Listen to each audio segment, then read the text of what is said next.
Welcome back to another episode of Rock Boys Football Dill, the most important Texas Longhorn football players heading into this matchup against Oklahoma on Saturday. We both came to the table with two players, so we got a total of four players we want to talk about. Though the rule is you can't go with the quarterback. And I think this conversation is most important in terms of looking at some of the matchups that Texas is going to have in this football game.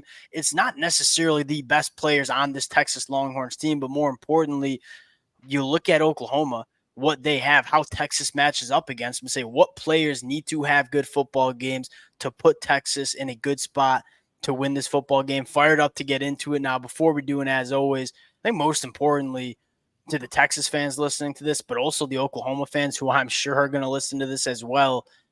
The amount of support y'all have shown as the boys have talked about this game, it's been amazing.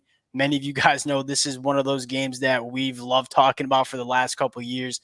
Can't thank you guys enough for all the support y'all have shown the fellas. If you guys do enjoy the content, consider subscribing to the channel. Much more importantly, there are probably 25 players that we could have talked about in this conversation. We whittled it down to four. Would love for you guys to throw some names in the comment section as well. But Dill, without further ado, let's get into this one. And let's go with your player first, Jalen Gilbo, who Dill, a guy that I don't think was in our notebooks heading into 2024 as an impact player. One, he's been a stud for Texas to start the year. But more importantly, I mean, I'll give you the T-box. I don't want to steal your thunder.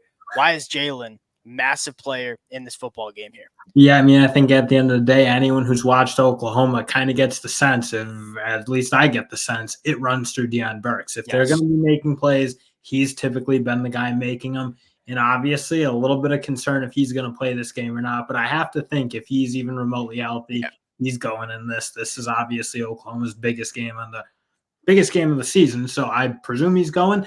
And you got to take him away. And you look, Jalen Gilboa, his ability to tackle in space, his ability to cover, be a complete nickel corner, allowing Jahdae Barron, frankly, to lock that other boundary cornerback spot down, has made Texas, I think, a much more formidable secondary. And he's going to have his hands full because this is like his first, I'd say, big test. Yeah, and I would echo your sentiment. Like, if they're like, I think Oklahoma fans would agree with this. Like, with Nick Anderson and all the injuries that they've dealt with over the last couple of weeks, there's really one player that's scary. You got two things you got to make sure you do. One, limit Deion Burks. Don't let him take over this football game. And then number two, just make sure Michael Hawkins is not using his legs to kill you. And if you can do those two things, I think Oklahoma fans at least, would be the first to admit, like, there's just not a ton that is scaring you within this Oklahoma offense outside of a guy like Deion Burks. You mentioned it. I kind of want to emphasize it. The way this kid has tackled in space is going to be massive. Because you look at Deion Burks, yes, he's a complete wide receiver, but the damage that he wants to do is yards after the catch. And I would foresee Oklahoma trying to go to a lot of quick game because I don't think Oklahoma can block up Texas on the defensive line.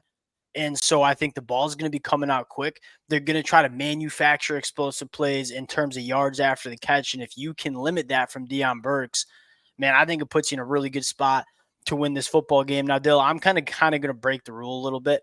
We talked about, okay, you can't go to some of the best players on this football team. I'm going to go to one. And that's Anthony Hill Jr. Why is he so important? It's important for a couple of different reasons. One, this is the linebacker you want. If you're going to play some man coverage, which I expect Texas to do, kind of going back to what we just talked about, I don't think there's a ton of weapons that scare you on Oklahoma. So I wouldn't be surprised to see Texas go to some man coverage, bring a little bit more heat. If you're going to do that, you got to have a linebacker that can spy and take care of Michael Hawkins. I think Anthony Hill Jr. is going to be that guy. I think he's one of the most athletic linebackers that you see in the country. But even outside of that quarterback spy role, there's so much this kid can do. Like, you want to bring heat. Anthony Hill can get after the passer off the edge. If you said it before we went live, like, Oklahoma's probably going to try to go to the perimeter because, again, Oklahoma fans have been banging the table for, we can't run between the tackles. We just ain't good enough on the offensive line. How do we get a run game going? To the perimeter. If you have a linebacker, the caliber of athlete Anthony Hill is, you feel pretty good about how you can handle some of that perimeter rushing attack that you're probably going to see Oklahoma go to with Michael Hawkins at quarterback. Even I'm expecting to see a fair amount of option type stuff. I mean, You might, look, yeah.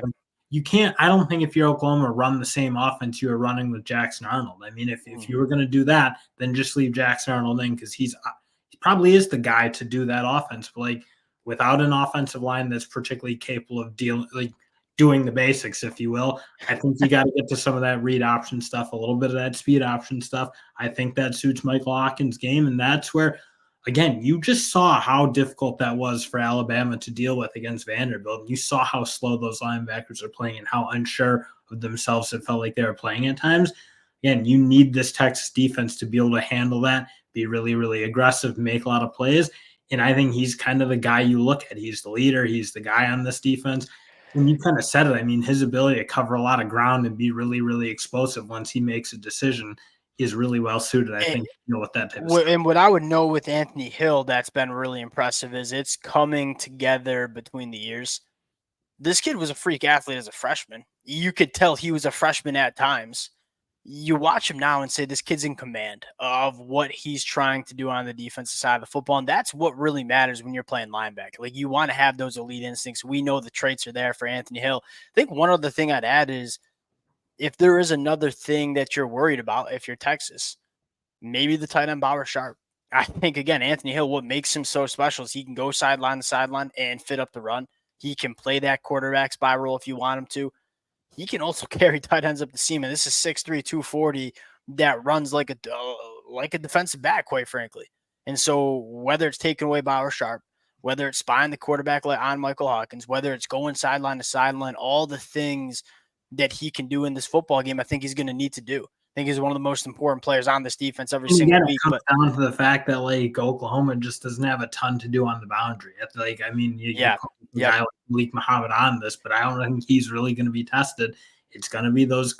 It's going to be the safeties, in the middle of the field, hot corners, and it's going to be the linebackers. So those three positions need to play great. Yeah, 100% agree. Now going to the offensive side of the football, let's talk about a guy that, Dill, especially with Quinn Ewers coming back. You go back to Quinn Ewers when he was healthy to start 2024. Who was his guy? Like, yeah, you had guys on the outside making some plays, like Isaiah Bond. I think it was pretty clear who Quinn Ewers' favorite target was. And it was the tight end Gunnar Helm, who was not a guy that, again, we had on our bingo card heading into 2024. This kid's been elite. And Dill, this is, again, your guy. I feel like I'm taking your thunder once again. I'm going to work on that.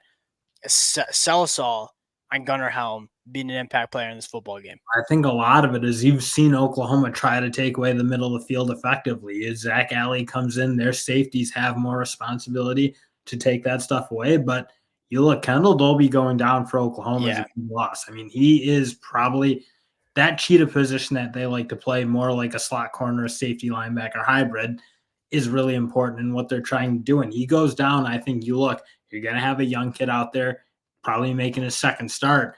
You look at Gunnar Helm, I mean, when Quinn Ewers is in third down, under pressure, all those sorts of things, like those big moments, he always used to go to JT Sanders last year in 23. Gunnar Helm's kind of emerged to be that guy in 24 who makes big plays in big moments. Like I think of some plays against Michigan where the pocket breaks down a little bit. Who's he find in the end zone? Gunnar Helm. I mean, those type of plays, Gunnar Helm stepped up to the plate and made him. I think some people thought it was going to be Amari Niblack coming over from Alabama. Gunnar Helm's kind of asserting himself as the guy. And what I love about Gunnar Helm is he does it all. Like he does everything you need. And the most important stat that I look at is when he's been targeted, 95% completion percentage, 16 to 17. If there's one trait that I want in my tight ends, it's catching the football in traffic over the middle of the field. Gunnar Helm can do that. Is he the juiced up athlete that JT Sanders was? No, absolutely not. But he's a very crafty tight end that Quinn Ewers trusts. And in a game where I would expect Oklahoma to have a lot dialed up, right? Coming off a bye, really, really strong pass rush. Quinn Ewers is going to be under some heat in this football game. And I know this Texas offensive line is probably the best unit in the country, but Quinn Ewers is going to be under some heat. Having that safety blanket that he absolutely trusts and loves is going to be massive. I do think it's going to be Gunnar Helm as well. The guy I'm going to go to, and who I think's just been phenomenal to start 2024 is Cam Williams. I remember talking about this kid coming out of Duncanville, project tackle. Like there was a lot that you liked. He was a massive, massive human being. Came in at 380, and he's down to, I believe, around 350. Certainly doesn't look 380 right now. Kind of reshaped the body. that was our big, like, we're Michigan fans. We were going into that Michigan-Texas game saying, hey, we are going to get after Cam Williams all day. Going to be a long day. And what, Cam Williams struggled for maybe a drive and then just kind of locked us up? Like, Cam Williams has been awesome. And you look at Oklahoma and why they've had so much success on defense, I think it's largely been they're getting after the passer as the top 5 unit in the country. They're sacking the quarterback 11% of dropbacks. It's number 4 in the country. We trust this Texas offensive line. The one question mark we had was Cam Williams. If he plays good in this football game, I think this Texas offensive line plays good. And if this Texas offensive line plays good and Oklahoma can't disrupt Quinn Ewers as much as they want to, it's hard to see Texas lose in this football game, specifically on the offensive side of the football here. As you even look, I mean, so much of Oklahoma's defense is predicated on heating up the quarterback and then taking the ball away. I mean, they're giving up some completions. It's not like they're locking it down completely in the secondary, but they're taking it away. When they get their chances, they're doing a really, really good job coming away with it.